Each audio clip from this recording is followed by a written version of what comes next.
Yes, we're back today again on this channel, Shanice Digest. I welcome my new subscribers and continue to appreciate my returning subscribers. This is the channel where I get to speak out point blank, telling you just how it is. No razzmatazz, no painting the picture, just giving it to you. So today, what are we going to be discussing today? We're going to be discussing the proceedings from the Tribunal, the presidential election tribunal.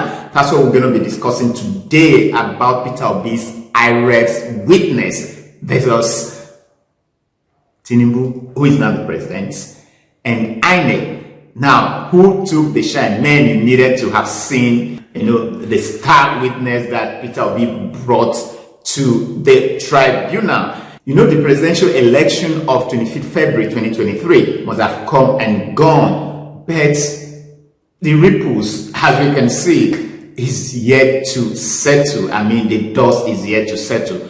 Because those that actually, there were 4 key runners for this presidential election. But as we can see, it's only the Labour Party represented by their flag bearer Peter Obi and Atiku of the PDP. They are the ones that are making all the noise about the irregularities about the election, how the election was fraudulently given to Asiwaju Bola Tinubu, who is now the president of the Federal Republic of Nigeria. They are the ones making all the noise. They have, as a matter of fact, vowed or sworn that they are going to upturn this election, election result which they say was fraudulently given to the APC presidential candidate then, who is now the president, Asiwaju Bola Tinubu. Guys, they are not joking. What they brought to the court, especially Peter Obi, you can see the Ghana must go, the boxes that they brought to ensure that this was hard evidence enough to upturn the declaration from INEC. That Peter Obi is not joking. When the guy said, "I will take back my mandates," I don't think he was joking. But let's see how it pans out. How is he going to take back his mandate? We will get to know at the expiration of the tribunal, when the tribunal eventually winds up its sitting. So guys, the duo are not smiling, especially Mr. Peter Obi, who had sought the permission of the court to be given 7 weeks in order for him to present 50 witnesses to prove his case that Tinubu didn't win the election as declared by INEC, and that what INEC declared was a fraud on the Nigerian people who massively voted for him. And I said, is this why they say the wheel of justice grinds slowly? Because I said 7 weeks. Won't the tribunal have wound up his sitting by then, since he has a legally allowable period to sit? Won't he have elapsed before the expiration before Mr. Peter Obi can exhaust the 7 weeks that he is asking the court to grant him? Man, guys, this Mr. Peter Obi is not smiling. Seriously, he's really not smiling. So guys, the court that sat yesterday and today was very dramatic. Did you see the volume of evidence that brought in by Mr. Peter Obi? You can see the boxes, the Ghana must go. Guys, just to prove that the Irev was deliberately sabotaged in order to favor Asiwaju Bola Tinubu, who is now the president. This Peter Obi, the guy is not joking. He must take back his mandates. So guys, let's look at the software engineer, the guy that Mr. Obi brought to the court, Mr. Anthony Chino, as a star witness, as his IT star witness. So Mr. Anthony Chino said he's an IT expert and that he's in court to show that the Amazon Web Services, AWS technology employed by INEC during the presidential election is the most secured provider of cloud computer services with a 99.9% success rate. and its security is guaranteed.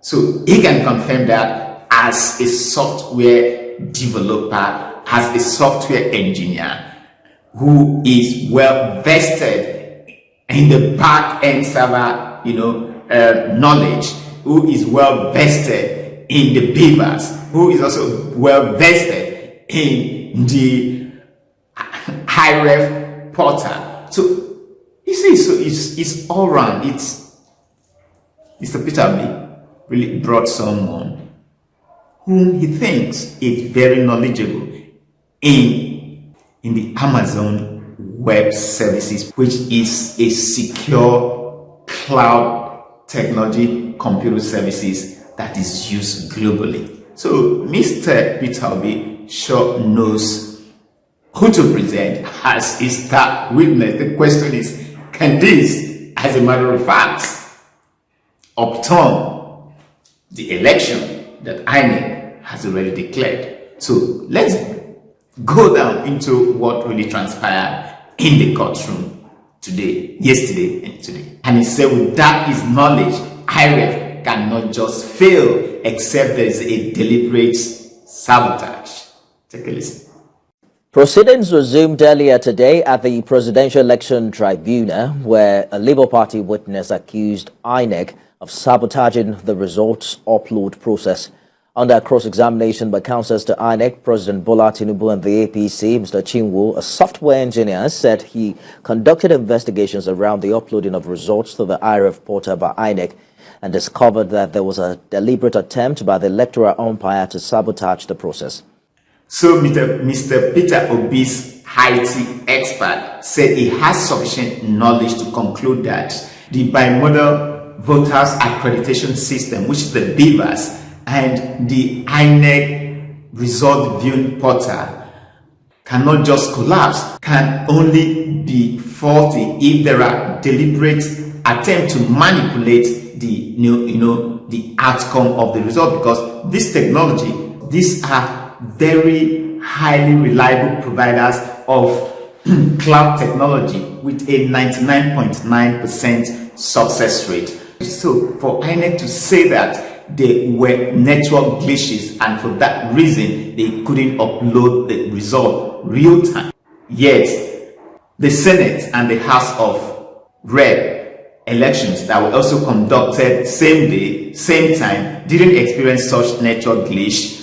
Obi's software witness said INEC said this in order to manipulate the outcome of the result to favor Asiwaju Bola Tinubu, who was declared, the winner of that election and, is now the president of Nigeria. So at this point, I'll just say that, is President Tinubu in trouble? Will his election victory be upturned? Because with all this, you can see all the razzmatazz, all the drama, volume and the body of evidence everywhere. One would begin to think that, whoa, this Obi guy was really, really prepared for this. It's like he knew what was even going to happen, and so he prepared well ahead of time. One would say that, if he had put this kind of effort, okay, what effort did he even put during the presidential election? Perhaps he did, but this effort to prove his case. Let's see how this pans out. So now let's go back to the star witness in the court and see how he was cross-examined by Tinubu's counsel and that of INEC. So follow me. So Tinubu and INEC counsel said their cross-examination on an Obi's IT expert was to establish one, his credibility and his expertise and knowledge, especially as it regards the Irev, the beavers, and the back-end servers. So that's where they were putting all this question again. And the whole thing was to, establish or to show that they were deliberate manipulation of results that produced Asiwaju Bola Tinubu as the president. And for that, since the process was fraudulent, since the process was faulty, since there were so many irregularities, the outcome of such irregularities can never be accepted, and that's why they're in court, to prove to the court, to prove to Nigerians, to prove to the whole world that the process that produced the president of the Federal Republic of Nigeria as declared by INEC was faulty, was manipulated, and such outcome cannot stand. Wow, this was an exciting proceeding at the court, and I promise to continue to update you guys